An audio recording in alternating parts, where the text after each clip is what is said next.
Vamos olhar para o cenário internacional, a nova polêmica da Groenlândia, porque o primeiro-ministro do país disse hoje que os Estados Unidos não vão controlar a ilha. A fala é uma resposta às afirmações mais recentes do presidente norte-americano Donald Trump. O presidente disse que os Estados Unidos estão tendo conversas sérias sobre anexar a Groenlândia e que com certeza vão conseguir. Em contrapartida, o premier da Groenlândia disse que a ilha não pertence a mais ninguém, que só a população da própria Groenlândia pode decidir o seu próprio futuro. Sobre essa polêmica, a gente conversa ao vivo no Agora CNN com o professor de Relações Internacionais da FGV e da FAAP, o Vinícius Vieira. Vinícius, seja bem-vindo ao Agora CNN. Obrigado por nos atender no domingo. Minha primeira pergunta é: as ameaças de Donald Trump são mais uma cortina de fumaça, mais uma ameaça vazia do presidente norte-americano, ou você considera que são reais? Bem, muito obrigado pelo convite. Boa tarde a todos, excelente domingo a todos. De fato, não podemos acreditar que Trump está apenas fazendo uma bravata. Trump já demonstrou que, sim, ele é um negociador duro, ele muitas vezes exagera ali no que ele pede para obter uma concessão, mas que quando ele fala que quer algo, de fato ele quer isso.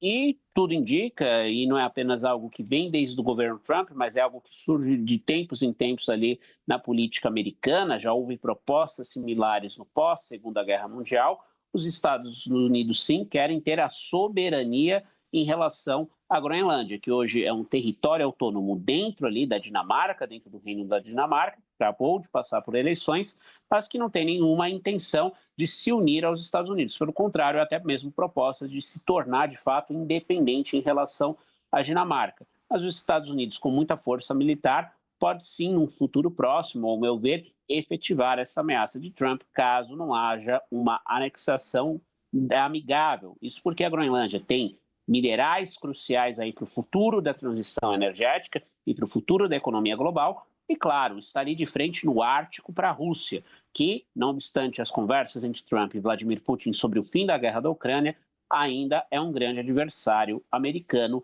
no médio para o longo prazo. E o senhor acredita na possibilidade de uma retaliação da Europa, já que a Groenlândia faz parte da Dinamarca? Aí é uma questão muito mais complexa, porque hoje, como nós sabemos, temos a OTAN, que é a Organização do Tratado do Atlântico Norte, aliança da qual os Estados Unidos fazem parte, e que articularam ali em 49, no pós-Segunda Guerra Mundial, como maneira de unificar a defesa militar da Europa Ocidental perante a antiga União Soviética. Com o fim da União Soviética, a OTAN passou a ter como principal adversário a Rússia, expandindo-se ali para o leste europeu. O Trump, ele claramente já deu sinais de que a OTAN seria um fardo ali para as pretensões americanas no mundo em geral, não só em relação a essa questão, claro, da Groenlândia. Então, os europeus estão se armando por conta própria, mas a Europa sozinha não teria capacidade militar, tampouco, me parece, a disposição diplomática de defender, de entrar em conflito militar com os Estados Unidos pelo controle desse território. Então, se Trump decidir agir militarmente, a tendência é que, infelizmente, ele seja bem sucedido. E quando digo infelizmente, é porque seria um péssimo sinal para a comunidade internacional. Seriam os Estados Unidos, que sempre aí nos últimos 80 anos defenderam o mínimo de regras para a ordem internacional, estarem dispostos a entrar numa aventura abertamente, o quê? Imperialista, ou seja, conquistando novos territórios à força puramente. Vladimir Putin, professor, presidente da Rússia, já fez críticas da possibilidade dos Estados Unidos anexarem a Groenlândia. O senhor acredita que Putin pode utilizar esse argumento para não querer abrir mão dos territórios conquistados na Ucrânia? Ou seja, vocês fazem como nós, estão anexando um território, então não tem legitimidade para nos fazer recuar?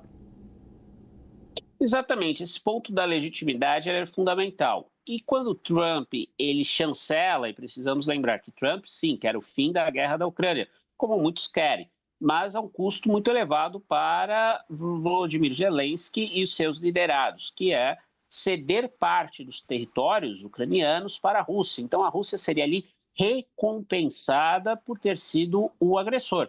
Mas Trump não faz apenas isso por uma questão de pragmatismo, tudo indica. Quando olhamos para a questão da Groenlândia, fica evidente que Trump, ele claramente não se importa com essa questão de respeito à soberania. Se ele quer um território, ele também se vê ali, tal como Vladimir Putin, no direito de anexá-lo. E isso, é importante dizer, não se aplica somente à Groenlândia, porque Trump também fez ameaças similares ao Canadá. E talvez esteja ali esperando apenas a melhor estratégia, o melhor momento para avançar nessa questão, tanto sobre a Groenlândia e o Canadá, porque são ambos países, territórios que estão ali perante o Ártico, que é uma região que passa por um processo de degelo, tem cada vez mais rotas marítimas sendo exploradas não só pela Rússia, mas também pela China, e, claro, muito ampla, muito rica em recursos minerais, que são cruciais para os Estados Unidos manterem a liderança no cenário internacional neste século.